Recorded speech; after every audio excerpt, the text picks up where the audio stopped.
Good morning, I'm Caroline Mueller. The time is now 5:30 and today's date is February 19th. Let's check in with meteorologist Megan Desmond for a look at your forecast this morning. Megan, it was really cold when I was walking out the door this morning and even some snow flurries when I was walking into the building today. How long is that snow going to continue?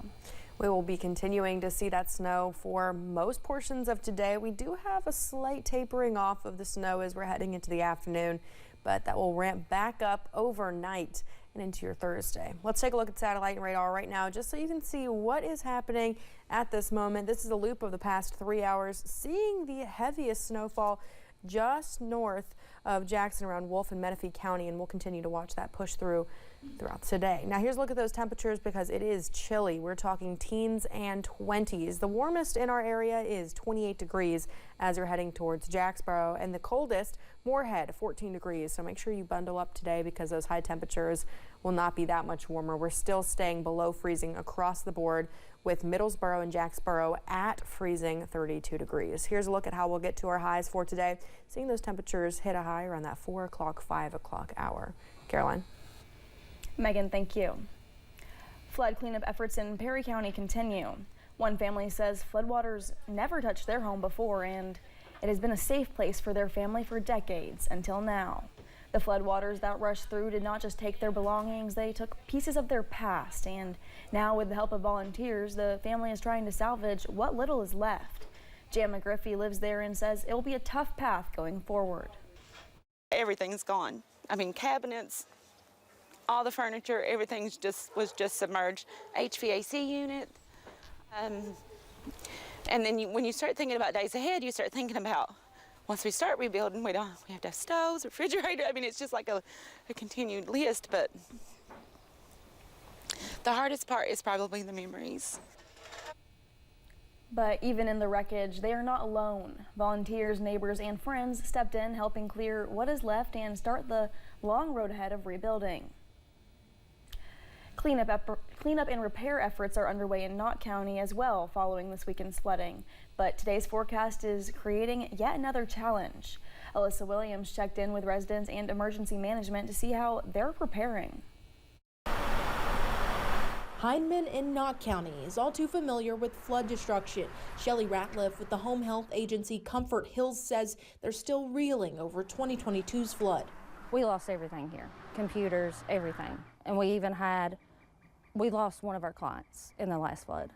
Floodwater made its way into their building once again, but it was a much easier cleanup this time around. It's not been like a lot of people, a lot of people's had a lot worse. So we're just glad it didn't destroy us this time. The company cares for folks throughout the area with disabilities, ensuring they have everything they need for their day-to-day lives. But flooding has made it difficult to reach clients, and incoming winter weather is raising even more concerns. We're trying to get all their stuff together and make sure they have all their medications and their groceries in, and that we have workers that can stay there until till the mess is over, till the snow goes away, because you have to have somebody with them at all times. But getting to people safely is not only a concern for the staff at Comfort Hills, but it may also be an issue for Knott County Emergency Management. The county's EM Director James Sandlin says there are still more than 40 impassable roads across the county, and any snow on top of that is just going to make things harder for road crews. It's basically going to shut down our road cleanup. We'll have to go back to scraping roads, trying to open up from ice conditions and salting roadways instead of moving mudslides and gravel and flood mud and all that. Sandlin says there are still 265 people without power and around 500 without water, and the snow may make things worse. So if you can get out to get the things you need, Sandlin says to do that now. In Knott County, Alyssa Williams, WKYT. Many folks are working to restore the Kermit community in Mingo County, West Virginia after floodwaters wreaked havoc there. The old Kermit gym is opening its doors to serve people from across Mingo County and even into Wayne County. Kermit Mayor Charles Sparks says the road to normalcy is long. Ahead of an expected snowstorm in the coming days, those in Kermit say there is no better team than the community to help make sure everyone is taken care of. Flooding rocked many parts of eastern Kentucky, including in Letcher County. One woman there is now without a car after trying to drive through high waters. WYMT's Mackenzie Freeman spoke with a mechanic about the dangers of driving through floodwaters. Days after the flood, families are still feeling the impacts.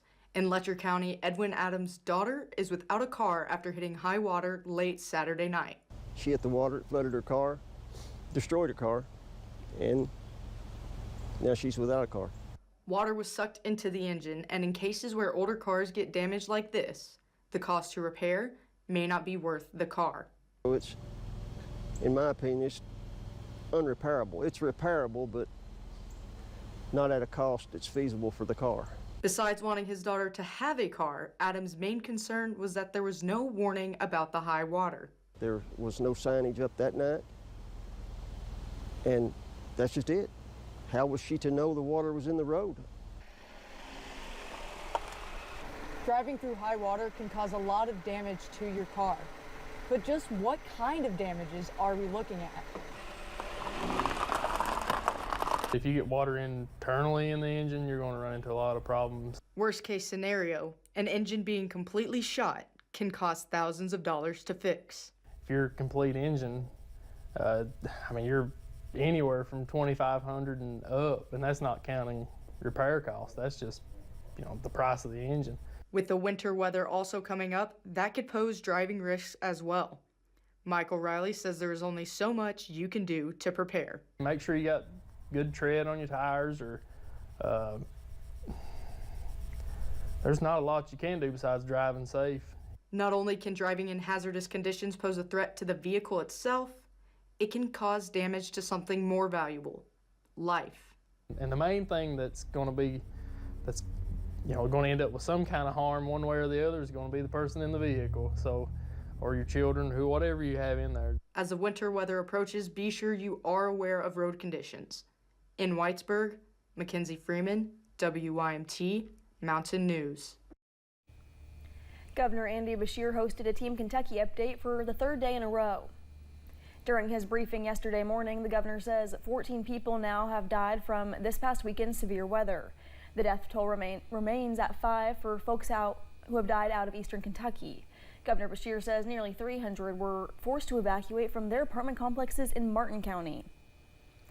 During his briefing, Governor Beshear announced several places were being used as emergency shelters. In Knox County, you can go to the First Baptist Church in Barberville. New Life Church is available for those in Pulaski County in the Ferguson area, and folks in Lawrence County can go to the Community Center in Louisa. We have a full list of places in our area that has opened up as shelters at WYMT.com. Congressman Hal Rogers spoke with WYMT about the recent flood. He says he asked FEMA and the White House to be quick in their response. He says he sent the president a letter asking for speedy relief and asking for assistance to go to families. So far, the emergency declaration has been for governmental things. I want that expanded to include individual assistance, which our people desperately need. In response to the recent floods throughout eastern Kentucky, Appalachian Regional Healthcare launched a flood relief drive. Right now, ARH is in the starting process of getting donations, working to support people in communities impacted by flooding. Brian Springate with Hazard ARH says they're accepting donations of essential cleanup and recovery items. They're asking for water, non-perishable food, and more. Helping is part of what hospitals do, all hospitals. But this hospital, our mission is, this hospital and our company, our mission is to provide health to the community as well as assistance when people are, when we need it. The drop-off locations are at the former JCPenney in Hazard, ARH System Center in Lexington, and the former Highlands ARH Cancer Center building in Prestonsburg. You can also make a monetary donation online. WYMT and our sister station WKYT are partnering with ARH. 2 minors from Clay County are facing charges after they reportedly vandalized property on Harlan County Public School grounds. The arrests come following an investigation that started back on December 20th. Officials with Harlan County Schools say the soccer complex, a field house, and school buses were vandalized near Kaywood Elementary. The minors were charged with criminal mischief and taken to the Breathitt County Juvenile Detention Center. In Laurel County, a semi-truck caught on fire yesterday morning on I-75 South. The Laurel County Fire Department says the fire started from the brakes on the semi-trailer, and as you can see on the screen, the fire spread to the rest of the truck. Officials say the driver got out safely and no one was hurt. Lawmakers returned to Frankfort to resume the second part of the legislative session yesterday. At one point during the session, a Senate committee pushed through a bill that would crack down on the vaping industry in Kentucky. Right now, the Tobacco 21 law prohibits the sales of vapes and e-cigarettes to anyone under the age of 21. However, reports find there are 1 in 10 middle schoolers and 1 in 5 high schoolers who report using e-cigarettes.